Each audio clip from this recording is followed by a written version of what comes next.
cieli, prowadzimy rakiety Leonie.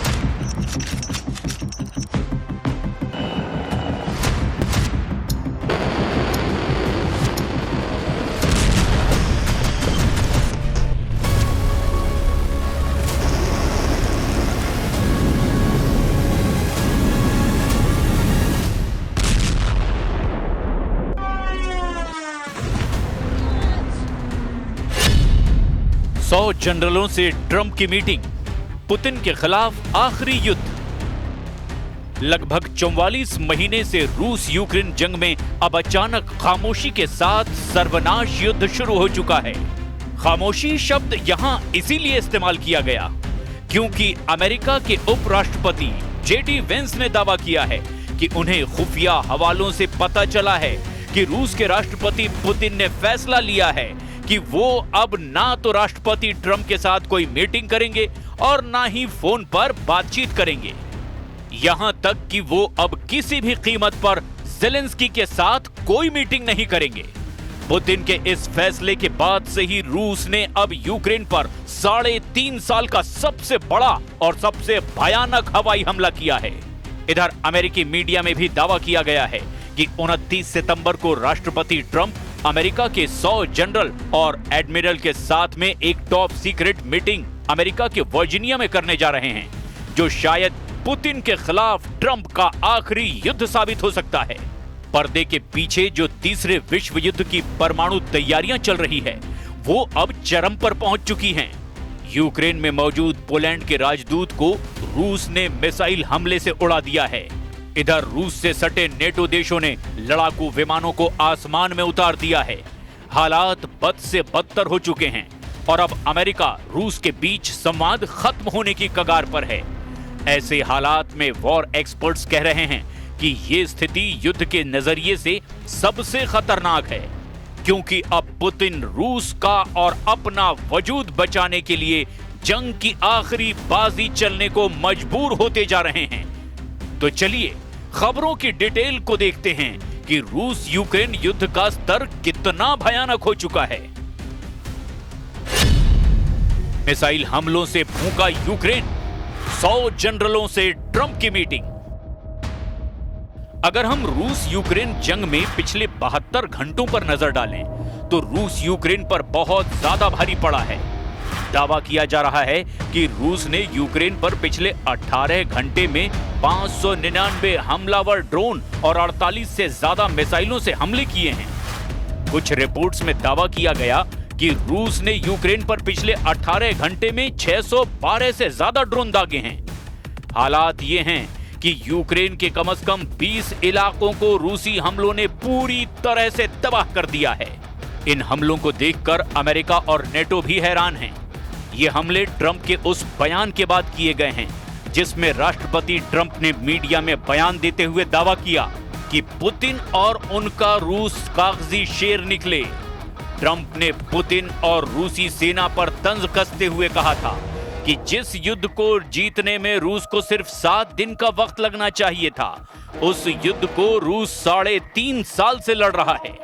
Trump ने इसी आधार पर रूस की खूब खिल्ली उड़ाई थी और दावा किया था कि अब बहुत जल्द यूक्रेन रूस से जंग जीत लेगा और अपने इलाकों को रूस से आजाद भी करा लेगा।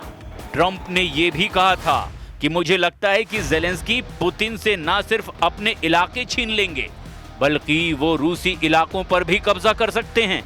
राष्ट्रपति ट्रंप के इन बवाली बयानों से पुतिन और रूसी सेना बुरी तरह से बौखला गई है। उसने 72 घंटे के अंदर ही यूक्रेन के 40 इलाकों को बुरी तरह से रौंद डाला है।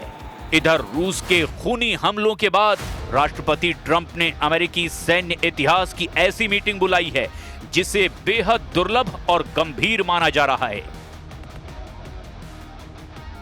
हम आपको इस एनिमेशन के जरिए ये समझाने की कोशिश कर रहे हैं कि राष्ट्रपति ट्रंप को सत्ता संभाले हुए 9 महीने हुए हैं। जब ट्रंप राष्ट्रपति बने थे तो कह रहे थे कि मैं 10 मिनट में रूस यूक्रेन युद्ध रुकवा दूंगा, लेकिन हैरानी की बात तो यह है कि आज 9 महीने बाद भी राष्ट्रपति ट्रंप 100 सैन्य अफसरों, जिसमें कि जनरल और एडमिरल भी हैं, उनके साथ खुफिया मीटिंग कर रहे हैं। दावा किया जा रहा है कि इस मीटिंग का पूरा फोकस रूस यूक्रेन युद्ध है। खास तौर से पुतिन के कोहराम मचाते हमलों से ट्रंप सन्न हो गए हैं।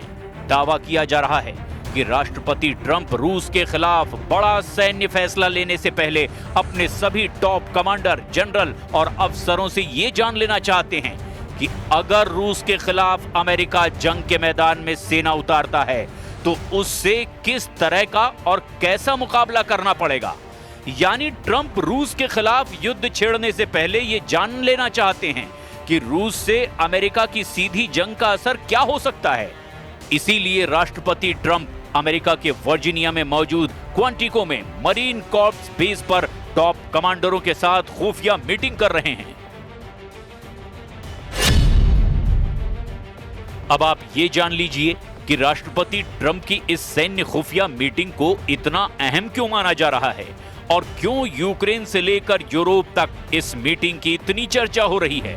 अमेरिकी राष्ट्रपति डोनाल्ड ट्रंप वर्जीनिया के क्वांटिको में अमेरिकी जनरलों और एडमिरल के साथ एक बैठक में शामिल हो रहे हैं। वॉशिंगटन पोस्ट ने एक दस्तावेज का हवाला देते हुए दावा किया है कि ये अमेरिका के सैन्य नेतृत्व का एक ही स्थान पर एक दुर्लभ समागम होगा, यानी दुर्लभ मीटिंग। ट्रंप की इस बैठक में शामिल होने पर व्हाइट हाउस की ओर से कोई टिप्पणी नहीं आई है। अमेरिकी अधिकारियों ने रॉयटर्स को बताया कि बैठक का आदेश अमेरिका के रक्षा सचिव पीट हेगसेथ ने दिया है, जिन्हें ट्रंप ने निर्देश दिया था। लगभग 1 घंटे तक चलने वाले इस कार्यक्रम के दौरान अन्य क्षेत्रों पर भी चर्चा कर सकते हैं।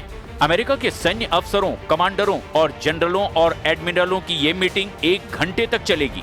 दावा किया जा रहा है कि दुनिया भर में मौजूद अमेरिका सैन्य अड्डों के कमांडर, जनरल और एडमिरल इस मीटिंग में शामिल हो रहे हैं। अमेरिका की सेनाएं दुनिया भर में फैली हुई हैं, जिनमें दक्षिण कोरिया, जापान और मध्य पूर्व जैसे दूर दराज के इलाके भी शामिल हैं। इसकी कमान 2, 3 और 4 सितारा जनरलों और एडमिरलों के हाथ में है। ट्रंप के साथ इस खुफिया मीटिंग में 100 सैन्य कमांडर और जनरलों के शामिल होने की खबर है। हम आपको ये भी बता दें कि अमेरिकी सेना में कुल मिलाकर 800 से भी ज्यादा जनरल और एडमिरल हैं, जो दुनिया के कई देशों और क्षेत्रों में हजारों सैनिकों का नेतृत्व करते हैं। अब देखना यह होगा कि ट्रंप की इस खुफिया मीटिंग में रूस यूक्रेन युद्ध पर कौन सा बड़ा फैसला होता है। फिलहाल रूस ने इस खबर पर चुप्पी साध रखी है। Более того, все чаще звучат угрозы применения силы против России, которая обвиняет в том, что она чуть ли не планирует напасть на Североатлантический альянс и Евросоюз. Президент Путин не раз развенчивал подобные провокации. У России не было и нет подобных намерений, однако любая агрессия против моей страны получит решительный отпор. На этот счет не должно быть никаких сомнений у тех в НАТО и Евросоюзе, кто не только убеждает своих избирателей в неизбежности войны с Россией и заставляет их затягивать пояса, но и в открытую заявляет о подготовке к нападению на нашу Калининградскую область и другие российские территории.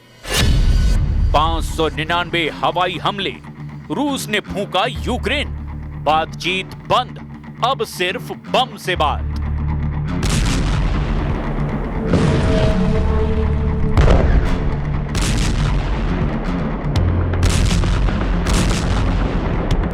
इधर रूस अब पूरी तरह से बारूद और बम से जवाब दे रहा है। पुतिन की तरफ से बयान आने बंद हो चुके हैं। यूक्रेन पर 599 हवाई हमलों से साबित हो गया है कि सितंबर का महीना यूक्रेन के लिए सितम साबित हुआ है। इधर पोलैंड भी रूसी हमलों की जद में बुरी तरह से झुलसता जा रहा है। पोलिश समाचार आउटलेट्स RMF24 ने पोलिश विदेश मंत्रालय के प्रवक्ता पावेल व्रोंस्की के हवाले से बताया कि हमले में यूक्रेन की राजधानी कीव में स्थित पोलैंड के दूतावास को रूसी हमले में भारी नुकसान हुआ है। रूस के TASS समाचार एजेंसी ने गवर्नर व्याचेस्लाव ग्लैडकोव के हवाले से बताया कि रूसी सेना ने 24 घंटे की अवधि में ही 230 यूक्रेनी ड्रोन, 6 निर्देशित हवाई बम और 6 रॉकेट मार गिराए हैं। Сьогодні весь день після російського удару тривала ліквідація наслідків у Запоріжжі, в Києві, Київській області, в інших наших регіонах. Більшість уражень – це звичайні будинки, це цивільні об'єкти, постраждали більш ніж 80 людей, на жаль, 4 людини загинули, і серед них одна дитина. Мої співчуття рідним та близьким. मौन है पुतिन, खौफ में है ट्रंप जेलेंस्की। इधर रूस यूक्रेन युद्ध को लेकर अब रूस के राष्ट्रपति व्लादिमीर पुतिन ने एक बड़ा फैसला कर लिया है, जिसने पूरी दुनिया को परेशान कर दिया है। अमेरिका के उपराष्ट्रपति जेडी वेंस ने जानकारी देते हुए बताया कि युद्ध में बढ़ती मौतों को देखते हुए पुतिन ने एक बार फिर साफ कर दिया है कि वो अमेरिकी राष्ट्रपति ट्रंप और जेलेंस्की से मुलाकात नहीं करेंगे। हम आपको कुछ आंकड़े दिखाते हैं जो अमेरिकी संस्था की तरफ से ही जारी किए गए हैं। वॉशिंगटन स्थित centre for strategic and international studies का अनुमान है कि 2,50,000 से ज्यादा रूसी सैनिक और 60,000 से 1 लाख यूक्रेनी सैनिक मारे गए हैं। इस बीच संयुक्त राष्ट्र ने 10 सितंबर को बताया था कि युद्ध में 14,100 से ज्यादा यूक्रेनी नागरिक मारे गए हैं। द मॉस्को टाइम्स के अनुसार इस युद्ध में 620 से ज्यादा रूसी नागरिक भी अपनी जान गंवा चुके हैं। पिछले महीने व्हाइट हाउस में जेलेंस्की और यूरोपीय नेताओं के साथ बैठक के बाद राष्ट्रपति ने आशा व्यक्त की थी कि एक त्रिपक्षीय बैठक होगी, लेकिन रूस के तूफानी हमलों ने सारी उम्मीदों पर ही पानी फेर दिया। अब देखना यह होगा कि राष्ट्रपति ट्रंप रूस के खिलाफ क्या फैसला लेते हैं। लेकिन इतना तो तय है कि अगर अमेरिका ने रूस के खिलाफ सीधे मोर्चा खोला तो तीसरे विश्व युद्ध को फिर कोई नहीं रोक पाएगा और ऐसी स्थिति में परमाणु जंग में सब कुछ तबाह हो जाएगा।